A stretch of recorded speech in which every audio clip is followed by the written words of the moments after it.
Welcome, ladies and gentlemen, to the Kentuckiana Travel Ball Podcast. I am your host, Teague Ridge. As always, I'm joined by Rick Hines. What's up, Rick? What's going on, Teague? So, Guardian Baseball, as you know, is our sponsor. Yep. We're doing a catcher's gear giveaway. Now, I was told last night we do not have very many people in this thing yet. So, the Oakley giveaway was insane. It was huge. So, right now, you've got a really good opportunity to win you some catcher's gear from All-Star. So, what you have to do is follow the link that will be attached to the podcast, to the video, wherever you may see it, Apple, iHeart, Spotify, wherever. Follow that link, and it's guardianbaseball.com/Kentuckiana. You can sign up to win some All-Star catcher's gear. Both of these companies, Guardian and All-Star, are family-owned companies. They are just baseball people that kind of love the baseball world and equipment world. You can't go wrong. If you've not used guardianbaseball.com, please do so. You're going to get better prices, better gear all the way around. And then if you do, use the promo code Kentuckiana Travel Ball. All right, I'm super excited. So our guest today is Mr. Bryant Jones. Bryant is a coach within the Wolves organization. And real quick, I'm just going to give you a little bit of his baseball bio. He said before on air here he didn't want to talk about himself too much, which I can respect that. But so he played at UT Martin. He is UT Martin's only Division I All-American in baseball. Pretty cool. Won that in 2004. You are the Skyhawks all-time leader in batting, games played, and you were an All-Valley Conference first team. Looks like a couple different years. In 2004, you had a .425 batting average. That's awesome. Slugging percentage was .558, 18 stolen bases. That seems low. 18 seems slow. Were you leading the team with stolen bases on that one? It's tough in college. I know it's tough in college, man. I get that. When you're hitting doubles and triples, you know. I get that. So, where did you grow up, Bryant? Grew up in Waddy, Kentucky. Waddy. So I know, is that kind of near the Lawrenceburg area? Is that right? It's close to there. It's probably it's right up 64 East on right before you get to Frankfurt. Okay, yeah. Gotcha.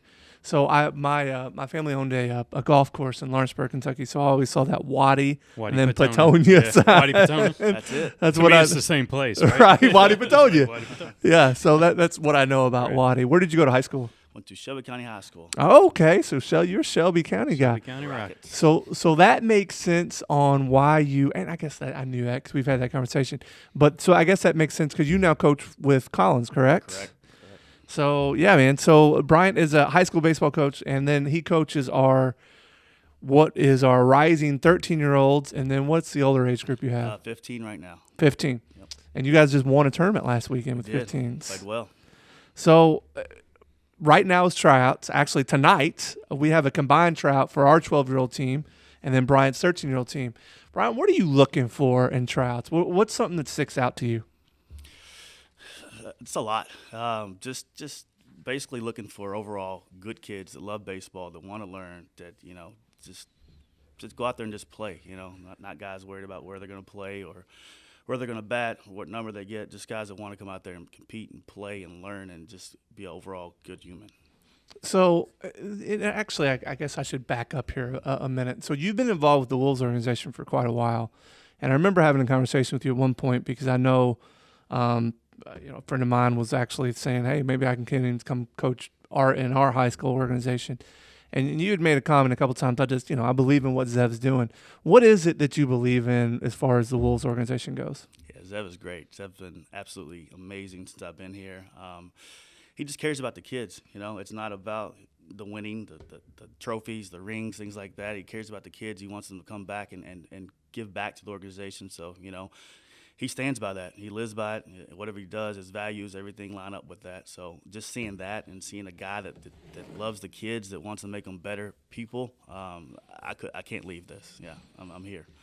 What's your feelings on that, Rick? Do you feel that as being kind of as part of a coach and having a kid in the organization, do you feel the same way on all that? Yeah, absolutely. From we started 9U, and you could tell Zev was in it for the right reasons. Kids first. Baseball's kind of a product of being a good kid and being able to be coached. It doesn't matter really, you have a little bit of talent, but it doesn't matter if you're the most talented kid it's got to be the right fit for the Wolves organization. It's, they Yeah, got to be able to be coached. I think I saw something the other day that kind of said, you may be coaching 1 or 2 college and professional baseball players, but you're coaching 98% of your kids are going to be husbands and fathers one day. So that's who you should be coaching. And Zev does a great job of that and instilling that into the Wolves. It's a really good point. I mean, it makes a ton of sense because that's, and what I thought was kind of cool when we were doing things at a younger age, he would always make the kids come up and, shake hands and just such little things. I mean, he's really big and kind of giving back. So talk to me a little bit about the alternative baseball thing you guys are doing right now. Yeah, we started that probably about a month ago, ABO. So once a week we'll get in the facility and practice with those guys, and those guys are amazing.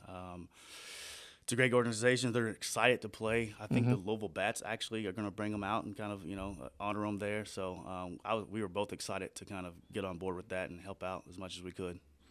Now, are you guys able to I saw a comment you made somewhere where it was like, man, it's a little bit different because you're dealing with kids that maybe the first time they've ever done anything baseball-wise. So you're learning kind of how to teach super basic. So I guess you're learning a little bit as you're going there too. Absolutely. That's a good thing. Yeah, always challenge yourself, always put yourself in new and unique opportunities. And, this is one of them that I could kind of step in and hone my coaching skills, and not guys that have been around it for 15 years or so. Guys are just now learning. So kind of put you to the test as a coach. So over the years, how has your Wolves team done? I'm sure because you've had a bunch of different teams, so you've had some different varying talents. How have you felt like your teams have done historically? Well, I started out the 15-year-old group that I coach now. I actually started out with them when they were 12, the kind of core of them. And we started off rough. It was rough. I'm not gonna lie. We took our lumps, but I feel like we were always learning. We're always progressing. The guys kind of stuck with it, and we started seeing a change around the 14 to 15-year-old year. Yep. And this year's been the easiest coaching I've done. I show up and they're getting loose, they're throwing, they're hitting their BP. I don't do much. I'm their teammate that just makes decisions pretty much. So it's been a good seeing the results there, the kind of the fruit blossoming right now with those guys. And then starting last year with the new 12-year-old team, I can kind of see that same thing is going to happen. We were a little bit better at 12 last year than the 15-year-old group that we had this year, but it's still going to be some learning curves, some progression, some things we're going to get better at, and I'm looking forward to coaching these guys all the way through. So tonight, we've got some pretty big numbers coming as far as people that are wanting to try out for our team and your team. Now, we've been pretty vocal on, hey, we're pretty much keeping the guys coming back. May take one, there's got to be kind of a perfect fit. Are you looking for new guys tonight, or how's it kind of working with your team? Yeah, we always look for new guys. I think being comfortable is a dangerous thing. I don't want my guys to be comfortable. I'm always looking for new guys. I think cutting somebody could be a good thing. I got cut my first year out for high school baseball. So wow. I think that it put a lot in me. So I don't really. So, let me back up here a second, because where I come from, so I went to St. X, and when you get cut, I'm give you my basketball example. So I got cut last cuts in basketball. Thought I made the team, and I was like one of the last 2 kids to get cut. And it kind of just ruined high school basketball for me after that. Like after that, I was kind of done with it. So you get cut your freshman year. So did you stay with it, or how did that work? I had my moment when I went back home after I got cut. Kind of was done with it. I had an older brother who was just amazing. Let me grieve for a little bit. Next day, told me, let's get to work for next year. So that was kind of the mentality I had through that, and we went to work. Well, that's awesome. And so obviously, I guess you made it your sophomore year on, and then had a pretty good career. So did you get recruited out of high school, or how'd that work? I did. I started getting recruited around my junior year. So letters started coming in a little bit, and it came down there at the end. I was actually, UT Martin wasn't even in the picture. I was at Somerset, actually. Okay. I was pitching a game on the mound, and, Coach Cates, my college coach, was in the stands. Came and talked to me after the game. I told him, I pitch some, but I'm a shortstop. He said, yeah, I know. I guess the rest is kind of history. So why UT Martin? Just like the coach? I love the coach. I went down there, man. I said this in my kind of the speeches I gave for the Hall of Fame. he challenged me. He said, I'm not promising you anything. Everything you get down here is going to be earned. I have a senior shortstop in front of you. Either you're going to come down and make him better by pushing him, or you're going to take his spot and make the team better. So I kind of love the way he kind of drew that out for me. And yeah. Where'd you play in college? Did you play shortstop, or did you play a little bit of middle infield? So yeah, my freshman year I started at shortstop. I'll never forget it. Vanderbilt was my first game. Oh yeah, so okay. I was really nervous. Really welcome, nervous. welcome to college baseball. Yeah, there you go. So I started at shortstop, played there my freshman and sophomore year. Junior year I had some arm problems, so I moved over second a little bit. Played a little first, but then moved back to short my senior year and moved around the infield a little bit. So just kind of wherever who's pitching, who was hitting the ball at that time. Now, being a college All-American, unbelievable reward and just really, really cool that you are the only one ever from UT Martin. How was that experience? That had to be really neat. It was surreal. I didn't know it happened until, I kind of opened up the article and I saw it, and I was like, wow, Then I got a phone call from my coach who, of course, told me. It kind of came out of nowhere. Honestly, my senior year is kind of a blur. I was having so much fun. Yeah. I was playing well. I knew it was my last year with my teammates, so I was just kind of living in the moment. That's awesome, man. And so did you have any professional opportunities, or how did all that work? Yeah, I did. I kind of remember sitting down after the season and talking to Coach Cates, and he was saying, maybe, top 10 rounds where you projected. So I was all excited about that.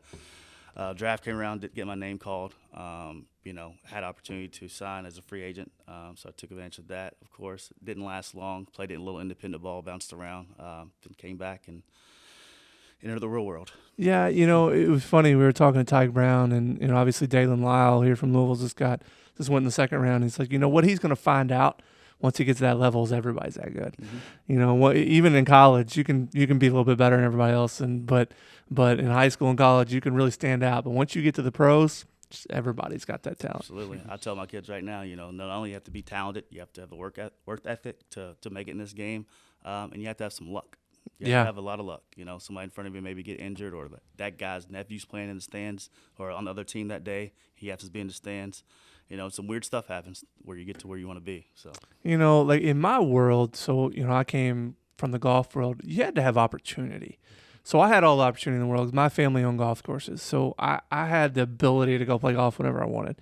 Not everybody has that opportunity. It's one of those things you have to be given some opportunity to be able to excel in a game like golf. Baseball, on the other hand, a kid can kind of come out of nowhere and just with a little bit of talent, and you can really do some things with baseball. That's why I kind of love that game. You don't necessarily have to be privileged, so to speak, to play baseball. You can really kind of make your own path out of kind of nothing there. Well, yeah, you see a lot of the kids in the major leagues come from the Dominican Republic and Cuba, where they're playing baseball barefooted with sticks and rocks. It all comes down to passion. Yeah. This game is brutal sometimes. It's a lot of adversity in it. If you don't have passion, you don't love it, you won't stick with it. So if you have passion, you stick with it, you put forth the effort, you'll make it somewhere. So that kind of leads me to my next thing. So last night there was a lady talking to you.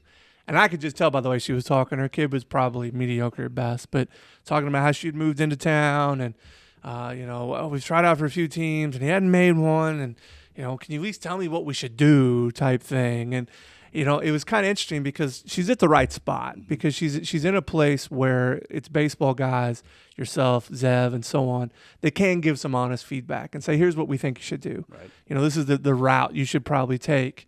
And it was interesting because I felt like that kid probably hadn't had a whole lot of baseball experience, but she wasn't acting like he was the greatest thing in the world. She just wanted to know, what should we do if we want to get more involved? Mm-hmm. So that's kind of my next question. So let's say you're not good enough to make a Wolves team. What would be your suggestion to a kid? Keep playing. There's always rec league. There's private lessons. There's always something going on where you can get together and kind of play baseball. I would never take a kid's love away from baseball just because he's not good enough. Like you said, you look at some of these pitchers in MLB right now, they probably couldn't hit, a boat water if they fell out of a boat. But, they have an electric arm, that developed when they were 16, 17. So if they love the game, find a place for them to play for sure. We'll keep them involved. If you run out of options, we'll definitely find somewhere to keep them involved for sure. Now, Bryant is a great hitting instructor. He's worked with a bunch of the kids on our teams, worked with my son. So, Bryant, what's your approach to hitting instruction? Mostly, I don't want to teach one way to do it. There's not one way just to hit the baseball. You turn on TV right now, you'll see guys in different stances, different sides of the plate, different hand locations, trying to accomplish different things. So I'll take the first 2 or 3 lessons just to get to know the kid and what they can do well. Sure. And build around that. Sure. Yeah. Yeah. So I know you're working with one of our guys pretty frequently, a guy named Ryan Yates, and Yates is a little fireball, man. He's just he's a little kid, but he's just got a lot of Feisty. He's feisty. That's a good word. Absolutely. And you've changed a lot of what he's done from a batting standpoint, and it improved him immensely. When you're giving a lesson to a kid like that, obviously you're trying to get to learn their swing and trying to figure out how to best improve certain areas. But what? Give me a little bit more detail. So what are you looking at there? Honestly, I'll say this. Honestly, I think sometimes guys like me are the worst thing that could happen to kids, as far as hitters go. Worst thing that can happen. Hang on, you're gonna have to elaborate on that. I'll explain it. So, if a kid goes 1 for 9 over the weekend, Okay. he knows Monday he can just text me, "Hey, Coach Jones, fix this." When the art of competing has been taken away from that kid by coming to see me. He has no drive to fix it himself. He knows that if he has a bad weekend, come see Coach Jones. Oh, yeah, I'll fix his hands, I'll fix his lower body, things like that. But he's not competing to get better on his own. He's just falling back on this guy. Hey, he'll fix it. And I think that's been taken away from a lot of kids, the art of competing. Just going out there and get what you have today. Let's compete with that. Interesting. That's just my take on it. Don't get me wrong. I love working with kids, but like I said, I want to instill that art of competing in them as well, because they'll take you a long way itself. That's a really good point. I mean, you've got to be able to. I've said this several times where, you've got guys, if they get cut from a team or not, so they get cut, they're not playing the position they want. Well, dad will go start a new team, and that way they can play the position they want to play. And then if they're good enough and they get to a certain level, they haven't competed for a spot, and then they haven't gone through that competition thing. And to where it's a different deal for them when they have to actually compete for a spot. Maybe they don't go to a St. X or Trinity or a Collins that has competitive teams, and it's they just kind of walk through it and they have their position. But once you get to that level, at some point you got to compete. Absolutely. I tell my older guys that come in to see me, I don't even really give them advice. I ask them questions. They give me feedback. They answer their own questions. That's kind of how we interact. Just building that, be your own hitting coach. I'll ask the right questions to spark that idea, but eventually you have to be your own guy. You're in that box by yourself versus the pitcher, one-on-one. You got to fix some stuff on the fly. What was the best piece of advice you'd ever been given when you were playing?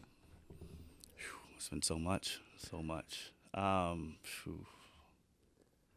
There's as far as a hitting standpoint, Just anything, just period. I mean, honestly, it's going to sound really cliche and really simple, but always have fun. Just have fun. Sometimes you put way too much pressure on yourself, way too much baggage on your shoulder. I don't want to let my family down. My grandmother's here. I haven't had to hit in a week. You put all that pressure on yourself, you just make the game that much more tough, just that much more difficult.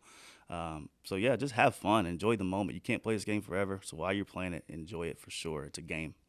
I mean, that's great advice, and we're dealing with now the Olympics. The big story is Simone Biles and her, mental health, and she's on the biggest stage in the world. And a lot of these baseball players are on big stage every night. They're on TV. They make it to the World Series. Have you been around many guys that quit the game for mental reasons? Maybe they're uber talented, but they baseball is. It's almost 90% mental, Absolutely. You hear the quotes. How does that mental aspect play a part in your baseball development? I mean, you said it, but baseball's mental. You'll go through college is 60 games, 60, 70 games, depending on where you play. It's a long, long grind, day in, day out, plus schoolwork, plus social life, plus, your family thing. So it weighs a ton on you mentally. And I can see how athletes compete, practice. It'll wear you down if you're not in the right state of mind. So, that's I always tell my kids, have fun in the moment. Have fun with the process, I think that's another lost art too, is have fun with the practice, have fun with your own time when you're getting better. Have fun with that. If you have fun with that, the game's going to be that much easier. So Like I said, the mental part of it is probably the toughest part of it. Yeah. It's interesting you said the process thing. So we did our exit interviews, our end of the year evaluations the other day. And one of the things I kept stressing for our kids is enjoy and own the process. Absolutely. Good advice. So if let's say you're in off-season workouts and you're doing sports agility training or sports performance training, go in there and be the best guy. Mm-hmm. So we've got guys that just walk in there just there because they're there, and they're not getting anything out of it because they're just they're shortcutting and this and that. No, go own it. Absolutely. And I think I got through a couple kids by telling them that, and hopefully they understand. You know what? If I want to play high school baseball, I got to understand this whole process and enjoy and own this process. I call them line touchers. The guys who touch the line and the suicides, the sprints, the things like that. Guys actually bend down, touch the line, and come back. There's guys that go close to it and then run back. Yeah, that's right. I want line touchers. You want line touchers? Oof, I like that. I'm going to steal line touchers. That's good. All right, well, talk to me a little bit about your coaching philosophies. So when you're in it was awesome. I was getting pumped. When you guys won this past weekend, you had a big hit, and you're sending them home and running down third baseline. And, I love that kind of stuff because I do a lot of that myself. But, are you hard on the guys, or are you more of a player's coach? Both. Both? Winter and fall will be really, really disciplined, really, really, I wouldn't say hard on the guys, but I'm going to push the guys to see how much they can, how far they can go. We do a lot of conditioning. Conditioning isn't a big part of baseball, but I do it just to see how far they can take themselves. One extra push-up, one extra sit-up, to see if they can dig down to find that extra gear in their body. You find out a lot about yourself just by doing that. So we're really hard on them as far in that aspect during the winter and fall. When the spring and summer rolls around, like I said before, I'm their teammate that just makes decisions. I'm cheering them on. We don't talk about much baseball, mechanical stuff like that. I may have guys that are struggling a little bit. They'll talk to me on the side. But as far as my overall philosophy, I make the lineup out. Go get them, boys. I like it. Rick Arnold, Trinity's head coach, had made a comment to me. He said, it's so competitive, and these kids he's getting a lot more talent once they come to where they try out for Trinity. He's like, the ones that are setting themselves apart are the ones that are into the conditioning piece, the ones that are making themselves a little bit stronger, a little bit faster. Because you just mentioned, conditioning is not a huge. It's not like it used to be with football, right? But baseball is getting more and more that direction, and especially at a younger age. I mean, these kids. Yeah, you got to be an athlete. You got to be an athlete. Yeah. And you got to be stronger and faster if you want to be able to play. Right. What I was talking about conditioning, I'm talking about being in shape to run, maybe a mile. Right. These guys run 90 feet at a time. Let's keep it real on that aspect. Yeah, for sure. Yeah. As far as like the conditioning part, it's more mental conditioning. just to see how far you can take yourself. How far can I go before my body actually physically shuts down? You know? And nobody's reached that point yet. Am I going to quit? Right. When it gets tough, exactly. am I going to quit? It's 95 degrees out there right now. Right. We're playing 3 games in a day. Like we got to have some guys that have mental toughness out there for sure. How are you dealing with multiple sports athletes? Do you have any of those that you coach? I do. I have several. I love it. You love it, so you encourage it? Absolutely. So what happens when a kid misses a baseball practice for a different sport? Nothing at all. So you're one of those guys that you're good with it? I'm absolutely good with it. I'm okay with it. I think every sport kind of has its season. Me growing up personally, baseball was just a kind of a spring, summer kind of deal. And now I understand it's changed. It's a kind of year-round process. But, don't make a kid at 12 years old pick, hey, I'm going to be a baseball player. He may be the next, LeBron James or the next, who knows? He may be a tennis player. Right. Let him experience, and I also think that other sports help baseball, Soccer helps your footwork, basketball helps your conditioning, football helps your strength, put all this together and it's going to help your baseball game for sure. But from a team aspect, like for us, we're coming off a tournament, and if we don't have a couple guys there to work on some scenarios and situations we did wrong, we're not going to get better in that. So how do I struggle with that part because I hear you and I'm good on that. What you said is great. Yeah, in theory, but if they're not there to coach them up, how do they get better? Yeah, and again, and I know that maybe that's putting a little too much value on wins and losses, but that's part of having fun too and enjoying this game. Yes, I mean, right. And competing's life. So I don't want to. We had somebody involved with us in the past that wanted our kids to learn how to lose gracefully. That's not me. We're going to learn how to win, right. and because I think you need to learn how to win in all kinds of phases, not just baseball, but life. Right. So I hear you on that, but I struggle with that, man, because we've never punished a kid for it. Right. But I have a desire to want these kids to be at these practices. And here's my other thing. All right, so you got a kid that's missing for basketball, let's say. Okay. And then you got another kid that's not as talented as that kid, that's not playing as much. So you still play the kid over the kid that is at everything? So yeah, I'm not gonna punish my kid for not making practice, but if a kid is at practice and he has a really successful practice and he's getting better and he takes the kid's spot, that's just how the nature of the game works. I don't think you should punish the kid for missing, but also we can't punish the guy right behind him for attending. So it's a slippery slope there for sure. You're kind of talking about wins and losses there. There's different segments of wins and losses. The scoreboard's obviously the big one everybody looks at. All right, but my big wins and losses is, did I return this guy to his high school coach better than he came to me? That's my big win for myself personally. So that's where I'd kind of judge my wins and losses. I get that. I get that. That makes sense. And when you're dealing with the older kids, but that's not necessarily the case when you're coaching the 12-year-old team. Right. So you're asking about the kid who missed basketball, goes to basketball practice and misses a scenario that we need to kind of work on for this weekend's tournament. Right. Yeah, I mean that's kind of a. Does he sit because the kid that was behind him's there? I don't think you sit him automatically because the kid behind him was there. No, in my personal opinion, I think it's more than that one scenario that made this guy my starter. It's not just because, hey, he knows this and this and this. It's more of a kind of a team aspect. And also too, if you're building a team, next guy up. If one day my best player's kind of stinking it up, moping around, next guy up, let's go.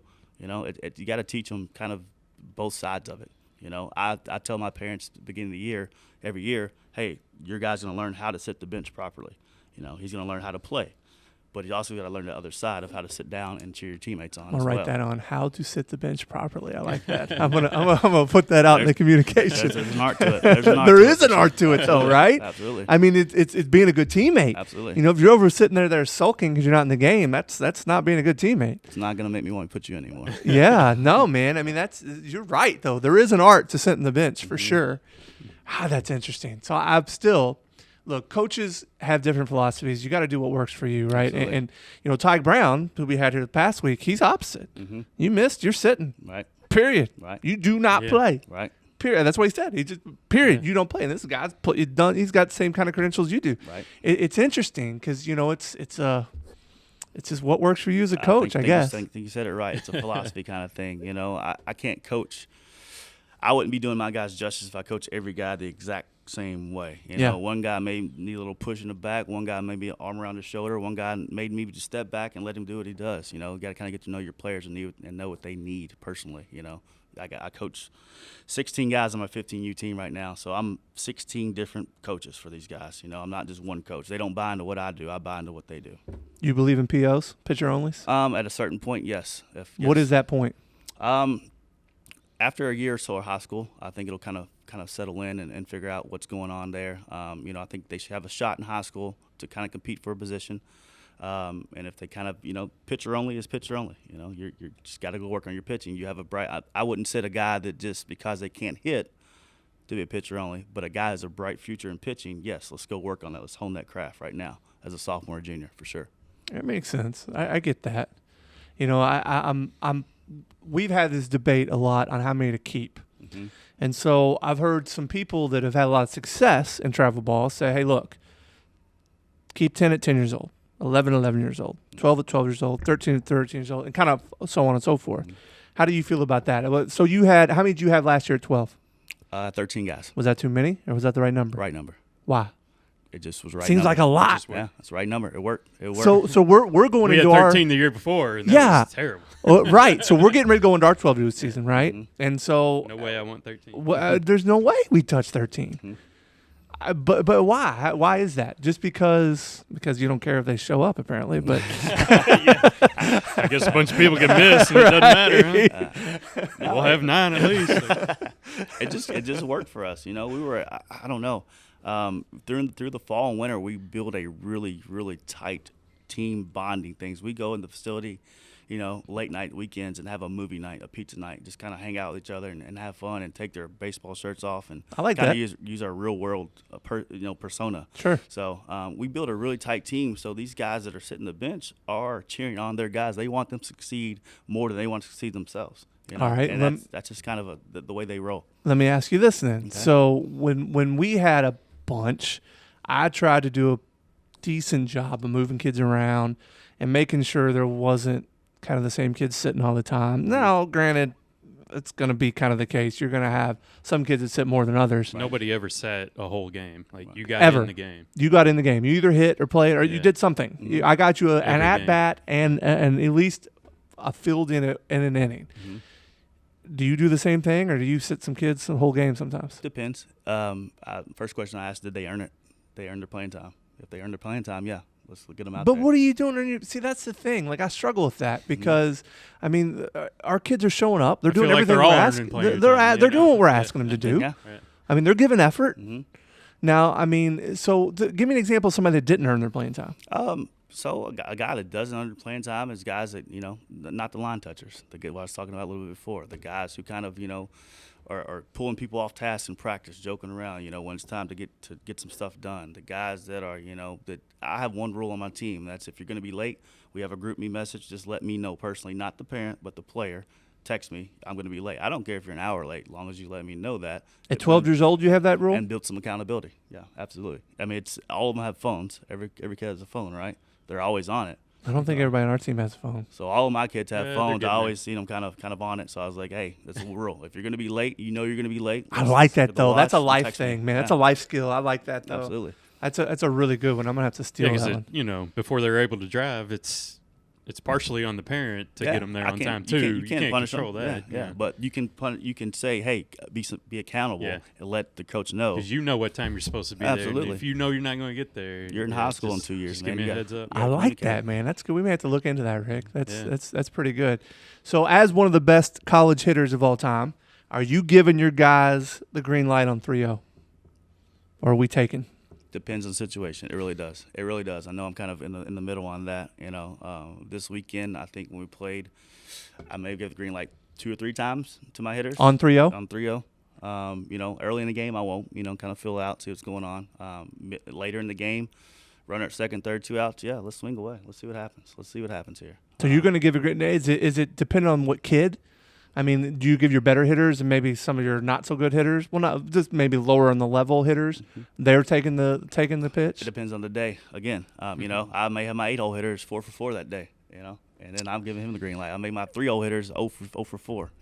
Well, and here's why I'm asking, and maybe you can give us some advice on this. We're Okay. trying to teach our kids some better plate discipline. Mm-hmm. So, we had asked Rick Arnold this question, and Rick and I had went to the game. I mean, the kids were taking everything, and we're like, God, he must have the take sign on constantly. Right. And he told Not us he once. like never gave him the take sign the entire game. We're like, you got to be kidding me. Right. So, how do you teach plate discipline? Plate discipline. I don't really teach plate discipline. I will not say a word to my guys if they swing at a bad pitch. I will say something if they take a pitch right down the middle. So I teach kind of the opposite of that. I don't swing the bat. We're up there to hit. Let's swing the bat. Let's not take 2 pitches down the middle and then try to fight with 2 strikes. Let's get on them early in the count. So yeah, I do just the opposite. You can swing it. You have the freedom to swing it to any pitch you want. All right. They all want to succeed, so they're not going to swing at bad pitches on purpose. I get it. That's a good point. I think coaches sometimes get a little amped up swinging at a bad pitch. I mean, the kid didn't mean to swing that. He's not trying to swing at bad pitches. It was a good pitch by the pitcher. Right. So let the kid have some freedom swinging the bat. But yeah, when he does not swing the bat, that's when I may step up and say something. Hey, let's be aggressive here. What about striking out looking? Strikeout looking, it's going to happen. It's part of the game. If you play it long enough, it's going to happen a lot. Yeah, man, my biggest Happen a pet lot. peeve. You got to swing the T bat. goes nuts. Oh, I lose it when we go down looking, especially when the game's on the line and we're just watching the ball right down the middle. It's definitely not my favorite. Oh. But yes. And sometimes you just get a bad call. Like sometimes Part of the game. It really was a ball. God, I hate it so much. It really does drive me crazy. All right, favorite drill. Favorite drill. I'd probably go with I call it the drop drill. Okay, so I'll have like a kid standing at home plate, and I'm standing kind of right in front of him a little bit, or to the side of him, and he's getting into, I call it the one position. You can call it the launch position. You can call it the ready position, whatever you want to call it. But I also have a ball right up here, and I'll drop it and he'll hit it. He's trying to hit the back of the net. And what it's kind of trying to teach is that guy to sequence correctly. I think sequence is probably the biggest thing of hitting there is. All right. When I say sequence, I mean swinging from the bottom up. Yep. So a lot of guys will chase with their hands first and just take their bottom half along for the ride. We need to switch that up. Let the lower half kind of take our hands along for the ride. So this drop drill actually lets them feel it, lets them see results. And Explain that a little bit more. So you're having a guy, so you're hitting into a net. Are you behind them? No, so if it's a right-hander hitter, he's in a right-handed box. I'm in the left-handed box. Okay, and so I'm just have the ball right over home plate, and I'm dropping it. Okay, he's in the launch position or the one position, hands back, already has his stride down, and the first movement should be the back knee. All right, the back knee should start to swing, kind of rotate the hips, the hands kind of resist a little bit, and that's kind of pulling the hands through.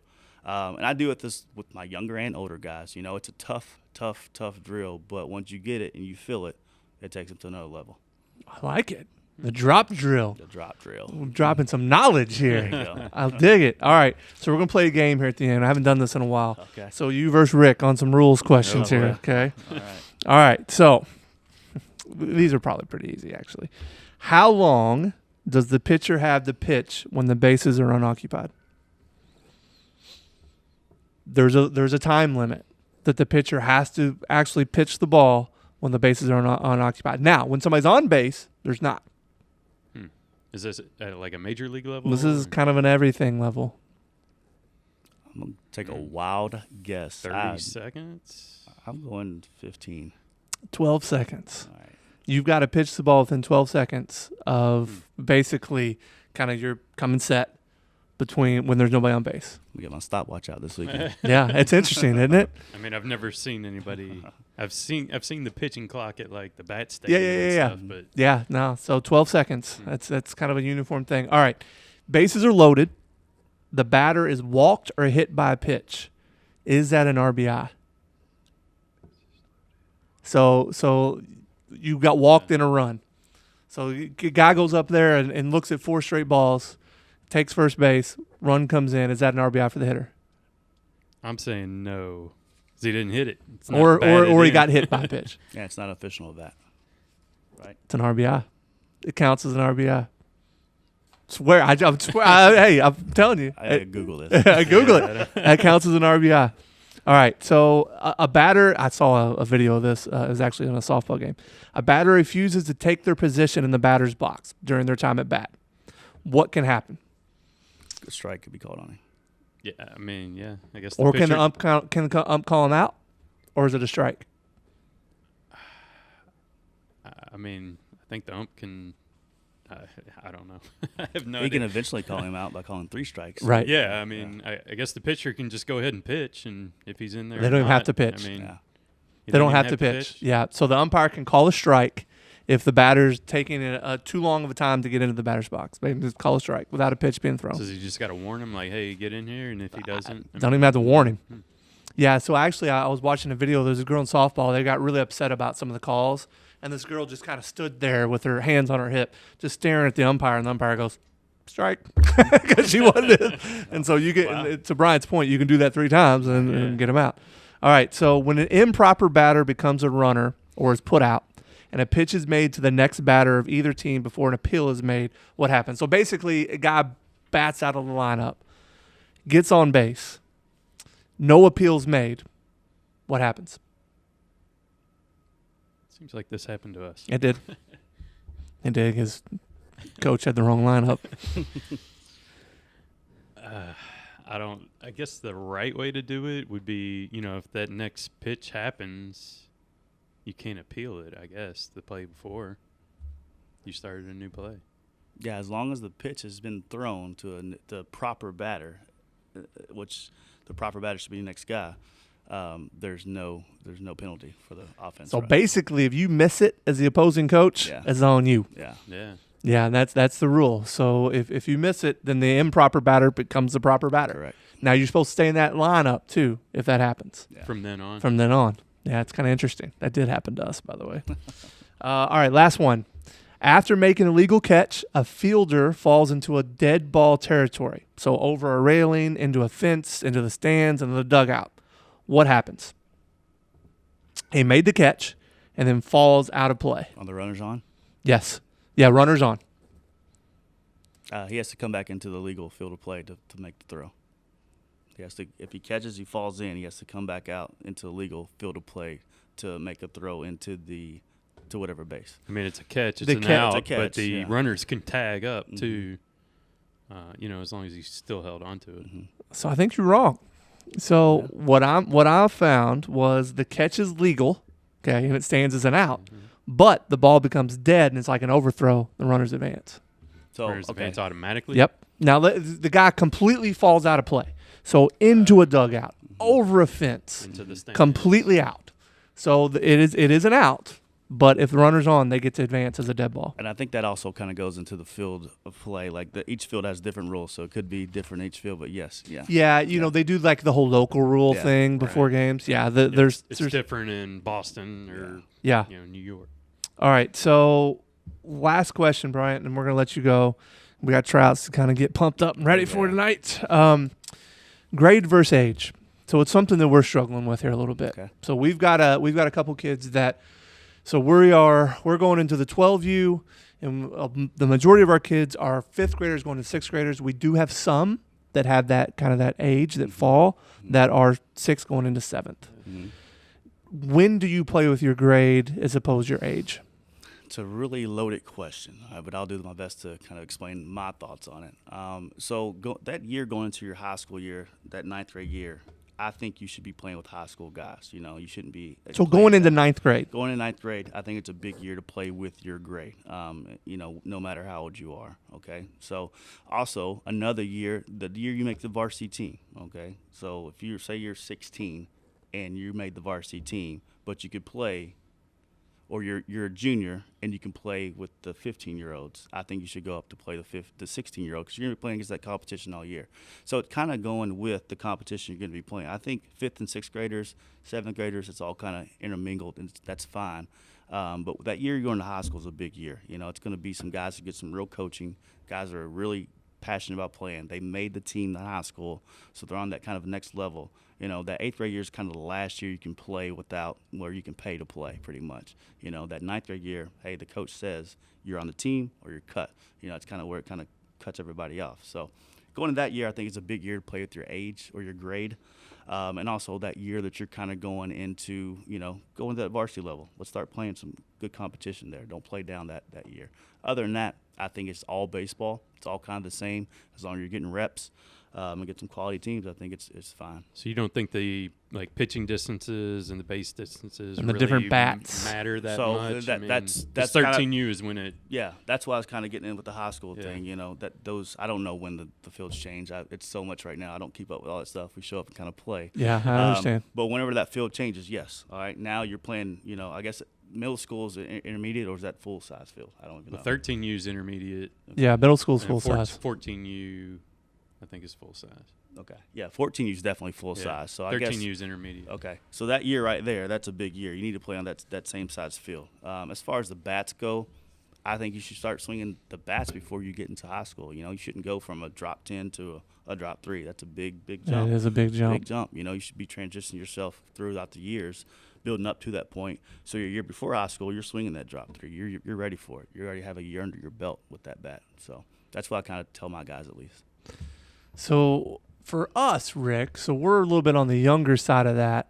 I've heard both ends of the argument. The argument I like is, hey, especially if you're kind of up that grade, you don't want to skip when you're. So for example, for us, we're playing 12U. We're still kind of on the smaller field. Skipping that 12U to go play in the bigger field, it might be a confidence killer for you. It's big. It's big. So you want to stay kind of in that age grade until you get to high school, which makes complete sense to me. Yeah, for sure. I know that year that I coached the 12U team and we moved up to that big field, it was rough. It was rough. Those 90-foot bases are killer. Oh, yeah. Not so much pitching, but the catchers throwing to the bases, the shortstop throwing it across, the third baseman throwing it across, outfielders getting it in. It's big. It's a different game. Absolutely, for sure. I heard Dalen Lyle made the comment. He said, I played up, and then my 12-year-old season, I played with my age group, and that's when I blew up. Mm-hmm. That's when he got an offer from Indiana.